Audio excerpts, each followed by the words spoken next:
Whoa, yeah. Um, that's what I generally have, just third-party fire and theft. I've seen so many cases where they just will not pay out insurance. My brother-in-law is a big believer in insurance, and I reckon it's just a pile of fucking shit. They've even got windscreen insurance for their four-wheel drive. Every insurance you could imagine, he's probably taken it out. And life insurance and all that, and I mean, that's one thing if you got a family and all that, but not a great believer in insurance. It was only going to cost me another $16 a year to go from just straight third party to third party fire and theft, and I thought, well, for another bloody $16 a year, the likelihood of this getting stolen when I've got it parked in the White Trashville Mall is actually reasonably high. So I thought maybe it's worth it for another $16 a year, and yeah. We got here. Vehicles insured for a market value up to a maximum of 10 grand. They'd probably look at it and say fucking $1,500. And here's the best part of all: credit provider. There is no finance on this vehicle. You would also not believe it, the amount of times I've come across people who have got cars older than mine but under finance. And back in 2005, I had a female friend who had a car. It was about a 1990 model, and it was under finance. And she never changed the oil on it or done anything to it, never maintained it one cracker, and it was going downhill, and she still owed money on it after having owned it for 5 years already. And the total loan she got it for, I think, was about $3,500. And she basically was, or 5 grand, and now it was down to 3,500.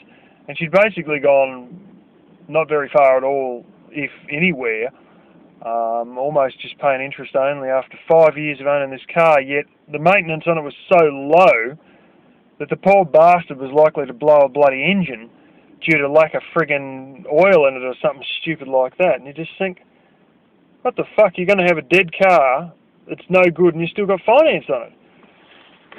Here's the other bit I like. You just hope that actually stay to that.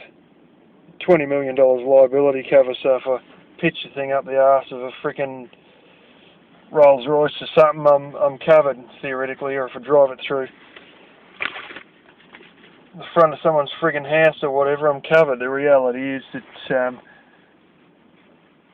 it's not likely to ever actually run up to $20 million, and I'm not in the habit of crashing vehicles.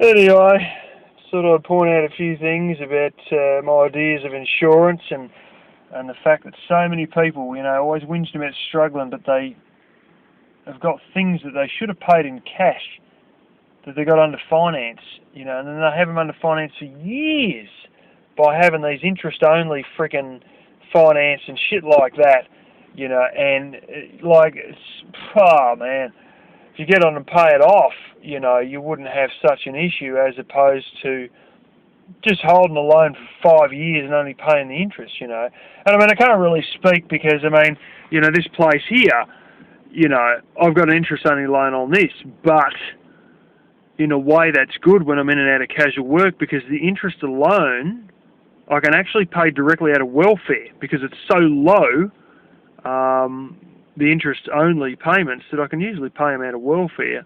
And then when I do get back in work, I've got extra cash that I can go and, pay the place off with. But I always seem to get dragged into some sort of a project that I want to do that's, going to cost some money or something like that. And, yeah, but the only real thing I've spent a lot of money on, basically, is the blooming fence. And a lot of other projects haven't cost me very much at all, really.